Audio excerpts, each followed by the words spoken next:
India's former Chief Economic Advisor K V Subramanian has been appointed as Executive Director for India on the board of the IMF. He takes over in November and has an initial term of 3 years. Dr. Subramanian, even after his term as CEA, has been a keen watcher of the Indian economy, a prolific writer, and he joins us today for an analysis of the state of the Indian economy and the global economy, which will also be his brief in the IMF. Dr. Subramanian, thank you very much for finding time for us, and many congratulations from all of us on your appointment. Thank you very much, Latha.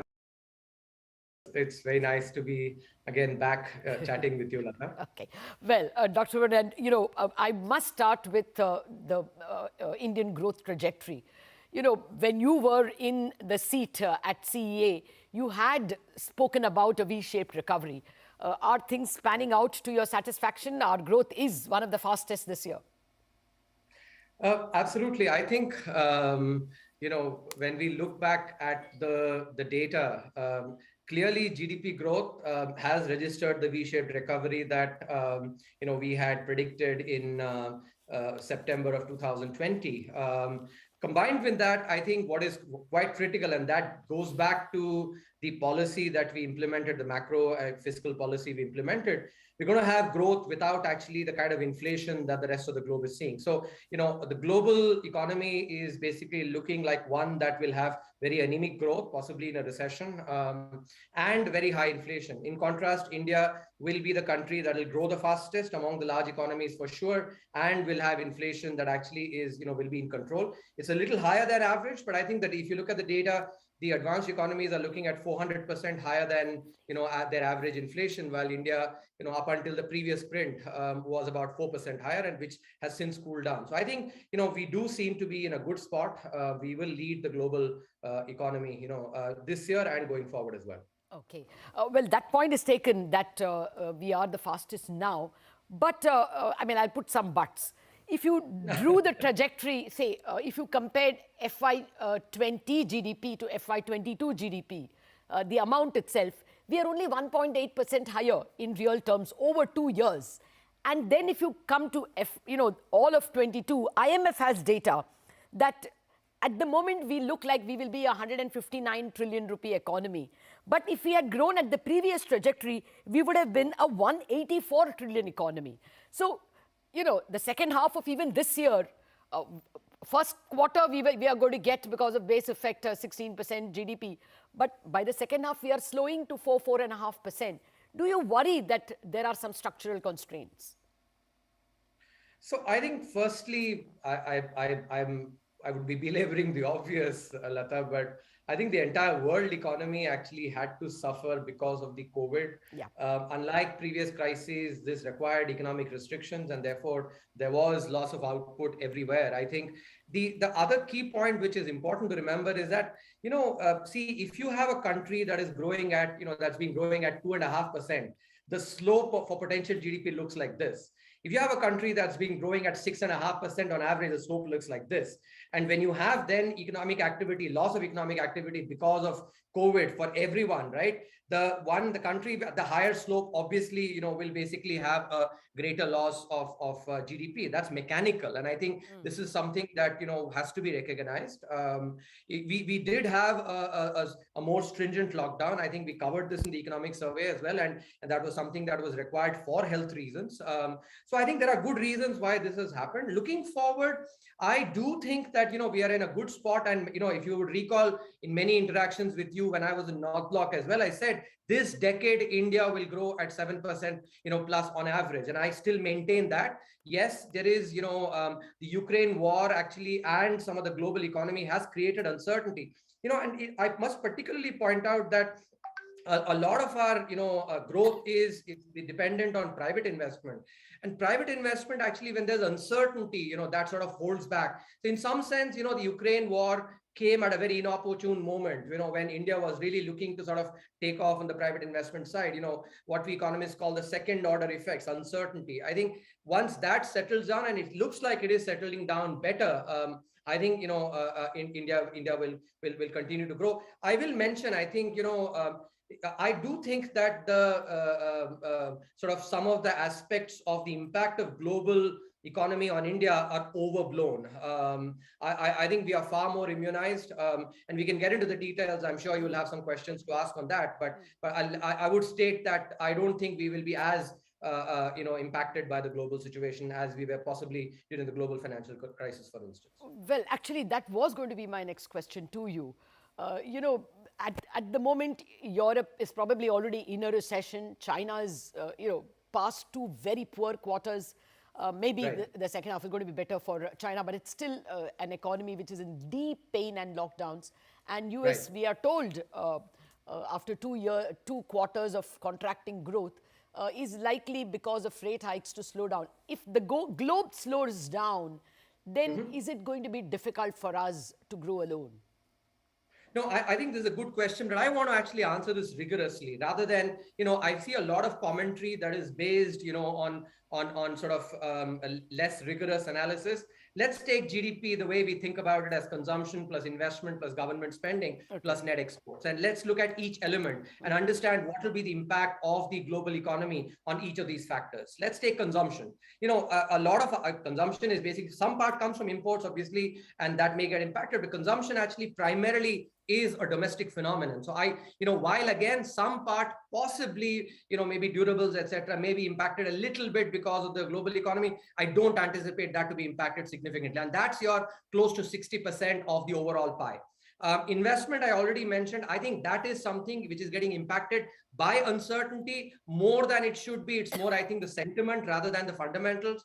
If you look at the next component, which is government spending, and that has been a seminal change that we brought in during the COVID era, where government is spending a lot on infrastructure, and actually the crowding in of that should happen actually once the uncertainty settles down. That leaves the last element, which is exports.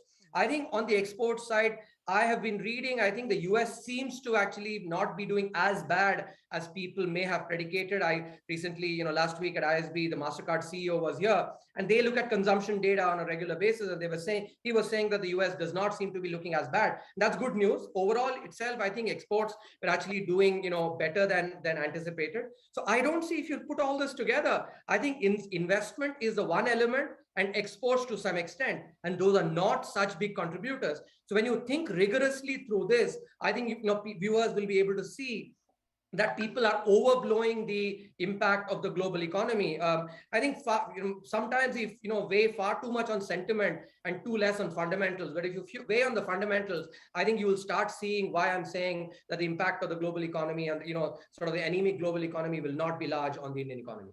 No, absolutely. Just yesterday or day before, we had an interview of Richard Thaler, the Nobel Prize winning behavioral economist, on CNBC. And he says, I can't believe that this is a recession at all.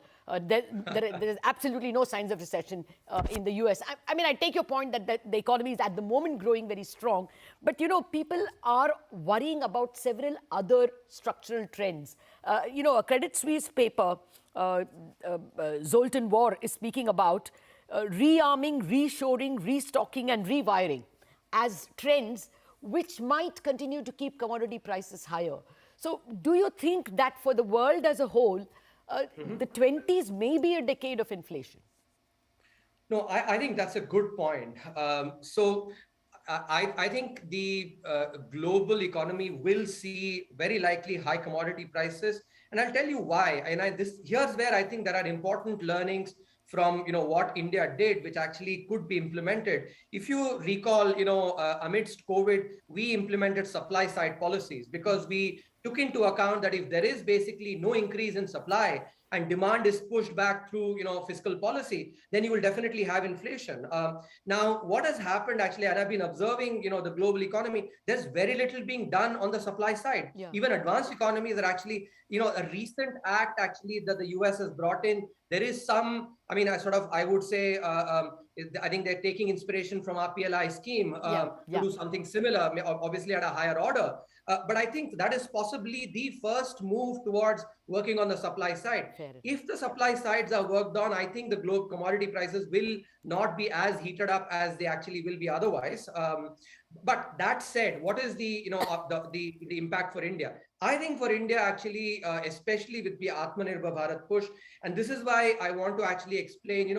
Given what has happened after the global financial crisis, the frequency of global sort of negative phenomena has increased, and therefore, India, for it to actually tap into its strengths and become more resilient, was something that was a policy focus, and that I think will help us going forward. Last bit you mentioned about China in the last question, and I forgot to actually respond to that. I look at actually China, slowing down as a huge opportunity for India, especially on the export side. I think, if anything, we sort of do at the margin compete with them. Obviously they're on average they're much higher than us, but at the margin we do compete. So China slowing down, I would not look at as bad news for Indian economy particularly. But I think global economy, it would behoove policymakers to actually start focusing on the supply side measures. Otherwise, what you fear might actually come to sort of manifest in this decade. No, I take your point. We are certainly being seen as a very good second destination for people wanting to diversify out of China.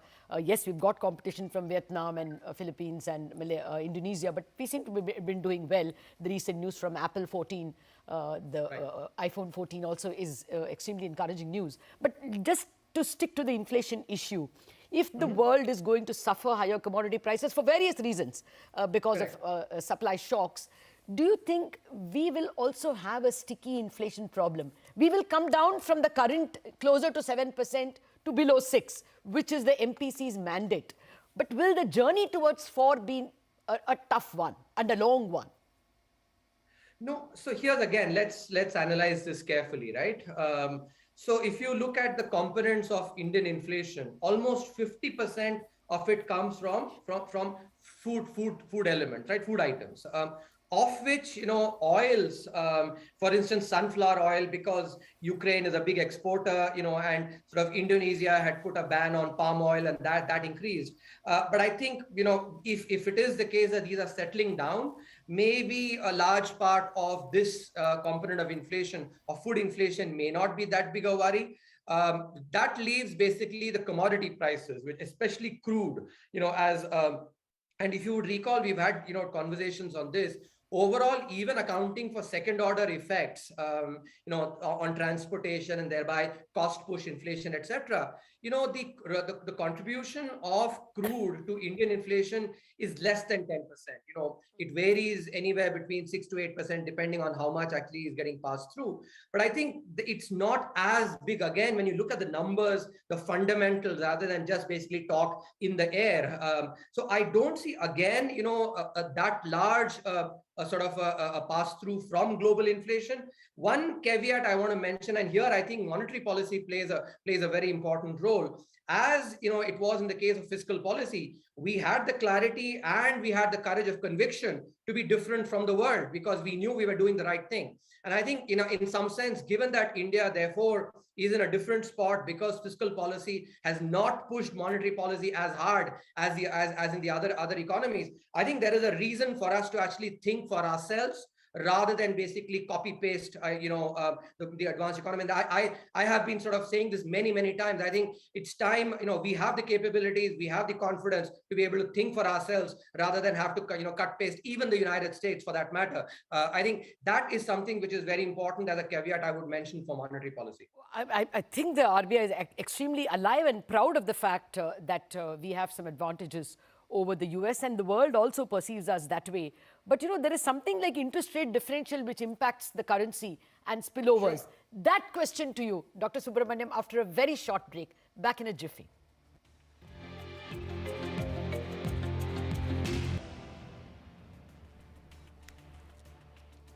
Welcome back. I've been speaking with former Chief Economic Advisor of India, Dr. Subramanian, who has now been appointed Executive Director for India in the board of the IMF. Dr. Subramanian, thank you very much for waiting patiently. Well, let me come to the two external bugbears as I see it. One is that it looks like, there are several experts who say the Fed may have to take the Fed funds rate well up to 4%, at least, though the market now thinks it's probably 3.5, 3.75. And plus, crude is not really climbing down. Okay, it's not 120, 130, but it still seems to linger at the 3-digit mark. Do you think these two can pose both an inflation and a growth threat? First, an inflation threat. Reserve Bank will have to respond if the currency is facing this interest rate differential, no? So here, Latha, I actually was looking at, some of the data and analyzing it carefully. As we all obviously appreciate, the exchange rate is affected by many factors.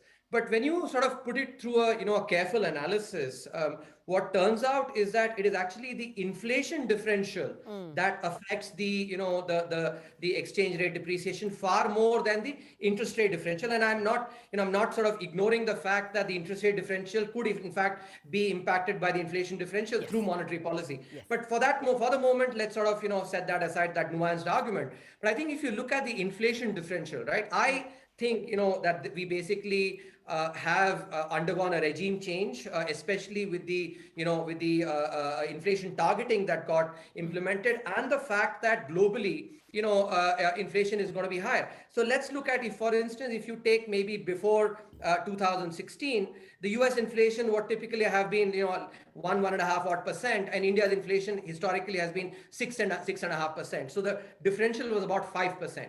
In contrast, going forward, because of the monetary policy framework, we will be looking at, let's say, about 5% inflation, could be 5.5, but in that range, right?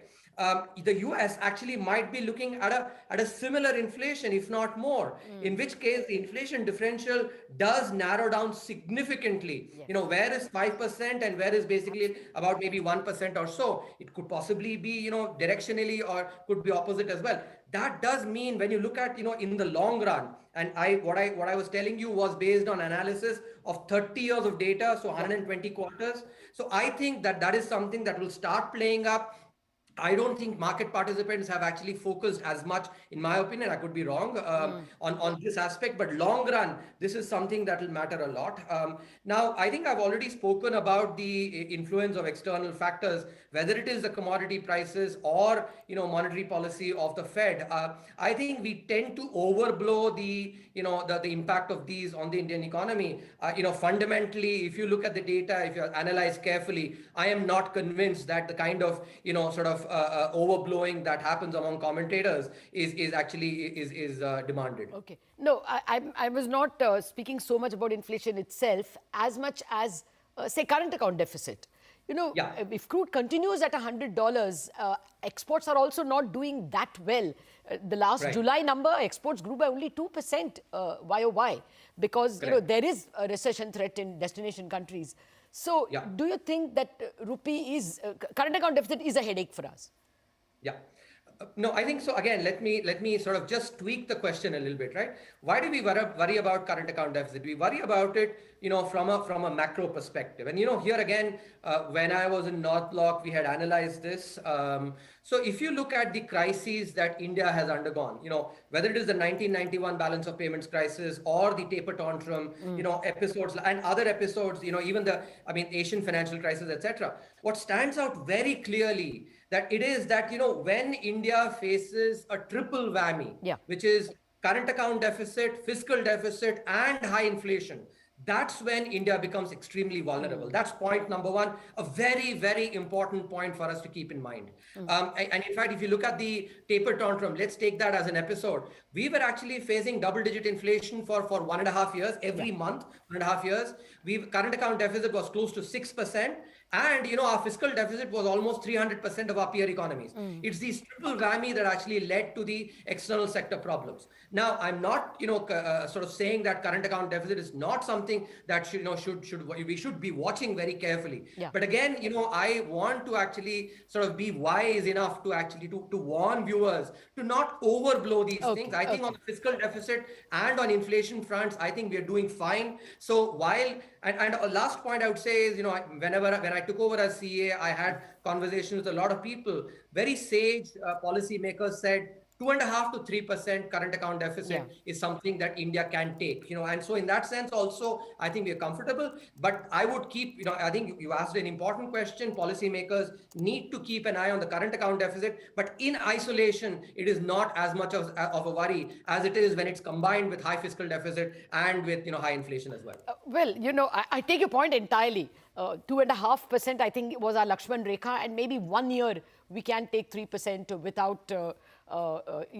shrieking over it, simply because the world is also in the same boat. But fiscal deficit, can you be so confident? I mean, we were at 10.4 in the year of the crisis, COVID crisis. We have come down to only 6.4. Our combined deficit, the stock for the country itself is 90%. That's debt to GDP. A large part of our revenue receipts are going to service interest rates. Is not that a worry? I mean, we don't have elbow room in fisc. No, I'm smiling, Latha, because I thought you would certainly know this. We wrote entire chapter in the economic survey, on this precise aspect. Remember that debt sustainability or debt to GDP ratio is based on the R minus G differential, the difference between the nominal rate of interest and the nominal rate of growth. Okay, and now many people, and I see a lot of incorrect commentary on this. Look, it is the primary deficit and the R minus G differential that is what has an impact on debt sustainability. Fiscal deficit is just a outcome. Primary deficit plus interest payments, which basically is based on past borrowing. So many people say, oh, large part of our revenues are going into interest payments. That is the wrong way to look at it. As long as our growth is actually greater in nominal terms than the nominal rate of interest, debt sustainability will have only one path, which is down. And that is the right question to ask. I did not speak about debt unsustainability. I am only saying fiscal space to stimulate goes down. I am not speaking about unsustainability at all, and I am taking your point on the sustainability of our debt and our ability to pay. Okay, since I'm let me add to that. I'm warned I'm running out of time, so I wanted to ask you this question, which I have seen you speak about in other interviews and written about it. This K-shaped recovery. You have believed that it is India is not in a K-shaped recovery. Now, I brought in a lot of proof overnight because I want to present that to you. And one of that is, rural wages. Rural wages, if you compare it before COVID, it has not risen. And especially if nominal wages itself has not risen. If you juxtapose it with rural inflation, then real wages have gone down. In urban wages, I was just reading a city report which shows that the large companies' wage bill has done very well. But MSME wage bill is actually showing a lot of pain. And the last proof I want to bring is FMCG companies, Dabur, Marico, Nestle, even Hindustan Unilever are really crying about volumes and the premiumization trend. Mass products are not in demand. Two-wheelers not in demand. Four-wheelers, yes. There is a K. You can't ignore it, can you? I absolutely will ignore it, but I'll tell you why. So I think this is where I think, again, we should be careful, right?